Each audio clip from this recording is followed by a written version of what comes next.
In this lesson, we'll continue with our chapter Dual Nature of Radiation and Matter.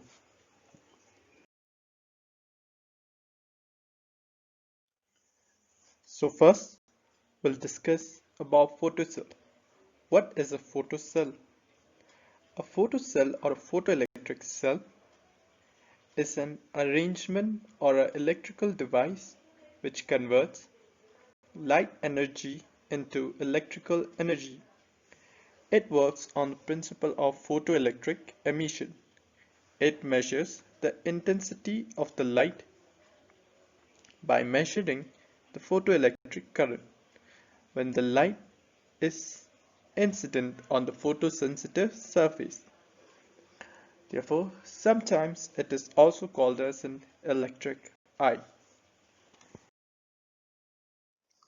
Now, your photocell are of three types: photoemissive cell, photoconductive cell, photovoltaic cell. So out of these three, we'll discuss about photoemissive cell. Your photoemissive cell works on the principle of photoelectric emission. Now let's discuss about its construction. Now your photoemissive cell consists of an evacuated glass or a quartz tube, as you can see. Fine. Now it contains two electrodes. One is your cathode, the another is your anode. Now the cathode, or I'll say emitter, is plated with, or it's coated with, a layer of photosensitive materials like your sodium, cesium, rubidium, etc. Fine. Now your anode, whereas, is a thin rod. Fine. Now this is a thin rod of, let us say, platinum or nickel, and it generally faces your cathode. Now this is also known as your collector. Now these two electrodes are connected to a high tension battery and a microammeter to measure the current. Now let's discuss the working. A light is incident on the cathode. Fine. Photoelectrons are emitted from the cathode, which moves towards the anode. This anode collects the photoelectron. Therefore, there is a flow of electron. And if there is a flow of electron, means there is a photoelectric current flowing through the circuit. Fine.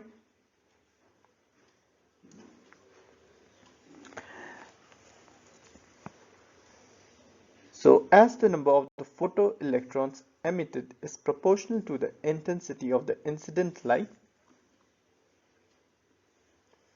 the photoelectric current is very feeble, so it has to be first amplified before it is used for some useful purpose. Fine. Now on the other figure, this is also a photoemissive cell, but in this case what you have an evacuated glass tube. But in this case, instead of having a separate electrode for cathode, what we have done is we have coated one surface with a photosensitive materials like your sodium, cesium, rubidium, etc., such that the other part of this evacuated cube can allow the radiations to fall through. As the radiations come, they strike the surface, photoelectrons are emitted, which are collected by this anode. Therefore, there is a flow of photoelectric current. Fine. So this is also a variant of a photoemissive cell. Moving on to your next topic, dual nature of matter or dual nature of radiation. Now, as we know, our light behaves as a wave. Now, because we can explain your interference of light, your diffraction of light. Fine. On the basis of your wave nature of the light, we could explain the interference nature and the diffraction nature of the light.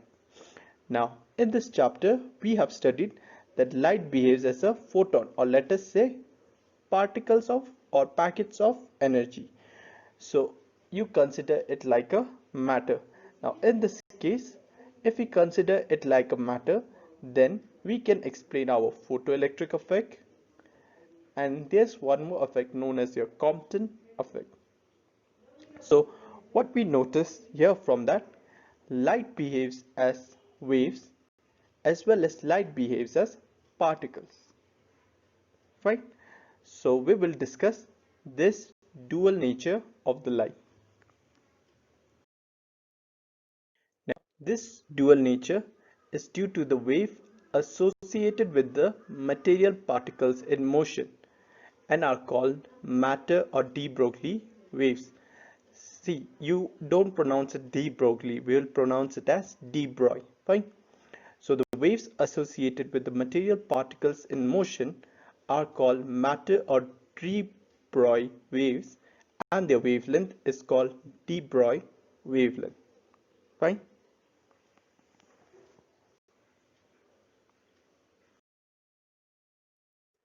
So let us derive the de Broglie wave equation. Now consider a photon as an electromagnetic wave of frequency nu. Its energy from the Planck's quantum theory is given by E equals to h nu. Now here, h is your Planck's constant.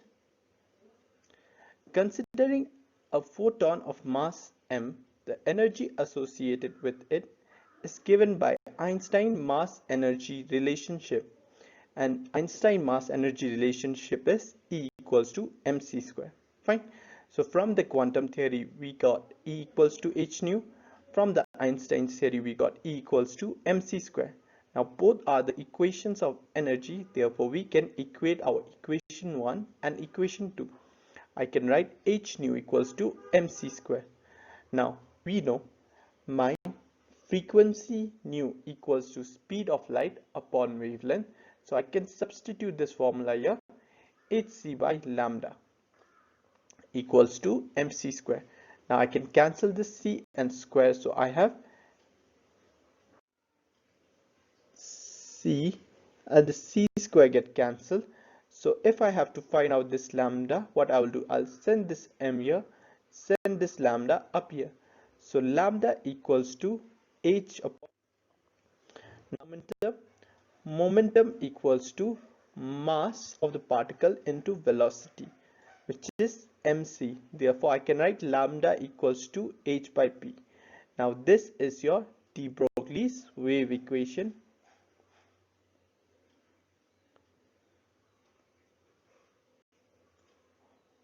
Fine.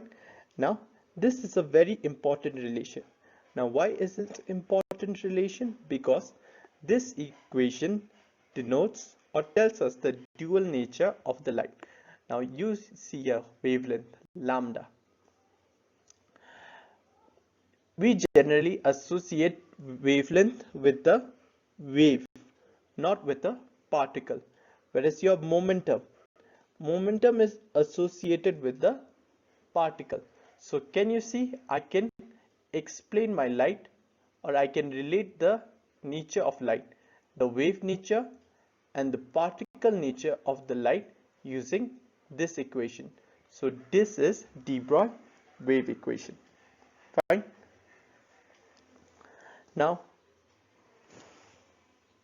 the question arises, why is it that only small particles like electrons behave as your wave, or as your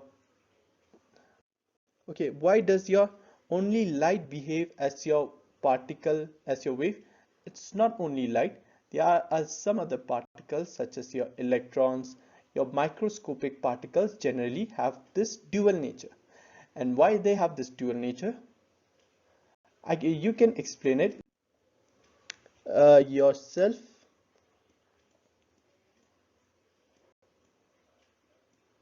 And a electron. Now electron is very small. Okay, now let us measure your mass. Fine. If you weigh your mass, it comes somewhere around, let us say 30 kg.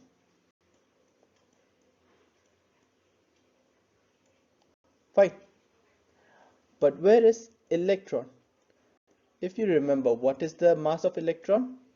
9.1 times 10 to the power minus 31 kg. So can you see something? How much bigger we are as compared to our electrons? 10 to the power 31 times. Fine. That's like more than 4 times of crores. Fine. So imagine we are such big than electrons. Now, the other fact is, if you have a mass of 30 kgs and here the mass of electron is 9.1 into 10 to the power minus 31 kgs. Now, as I've said, your momentum equals to m times c. So if they have a very small mass, therefore they have a high wavelength. Fine. So therefore the electrons have the wave nature. Can you see? Smaller the mass, higher the wavelength. Whereas in the case for yourself, you have a mass 30 kg. So you weigh very heavier than the electron. How many times? 4 times of crore, more than 4 times of crore. That much weight. Okay, it's not 4 crore, it's crore, crore, crore, crore. Multiply all this 4 crores. That much you weigh heavier than the electron. So because you have such a heavy mass, your wavelength will be very small.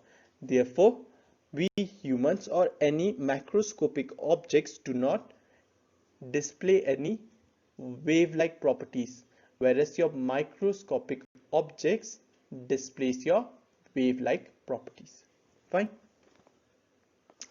For now, for your class 12, you can only remember this relation. Lambda equals to h by p. This is a very important relation. Fine.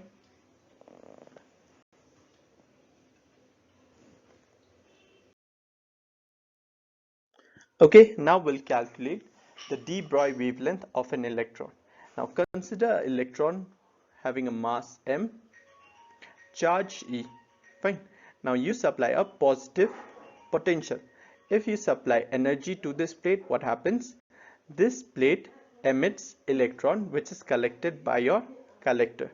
Okay. Now in this manner, the electron moves from one plate to another with a velocity, let us say small v, when a potential difference v is applied. Clear? So what do we notice here? The kinetic energy gained by this electron due to its motion should be equal to the work done by the electric field. Therefore, I can write the kinetic energy gained by the electron equals to the work done on the electron by the electric field. Now, the kinetic energy gained by the electron is how much?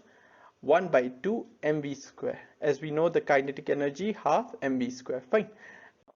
Multiply m in the numerator and denominator. If I multiply m on the numerator, it becomes m square. Fine.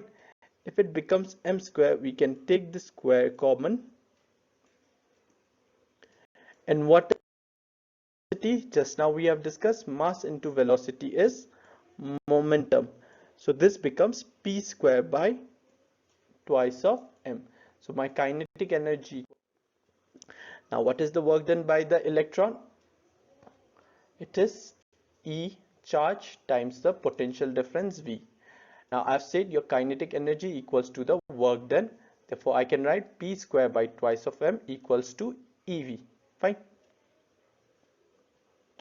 Okay, so if I need to find out the momentum, what I will do, I will send this to m here. So if I send this, let us consider this part first. Okay, if I send this to m here, I will have twice of m e times v, and if I want to find momentum, I will take the square root and keep it here.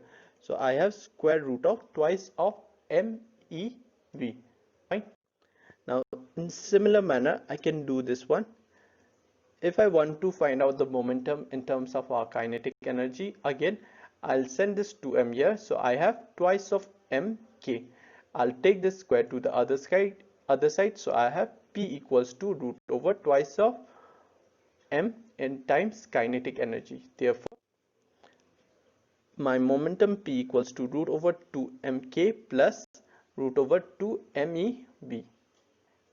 Hence, the de Broglie wavelength of the electron can be written as, we know, lambda equals to h by p.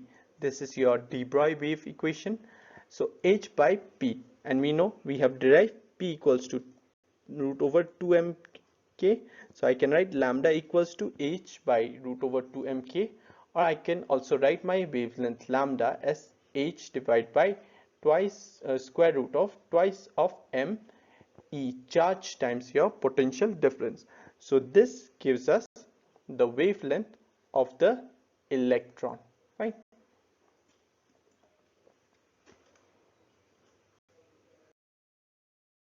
So that's it for today's class. Thank you. And if you have any confusion, please feel free to ask. I can re-explain it to you again. So thank you.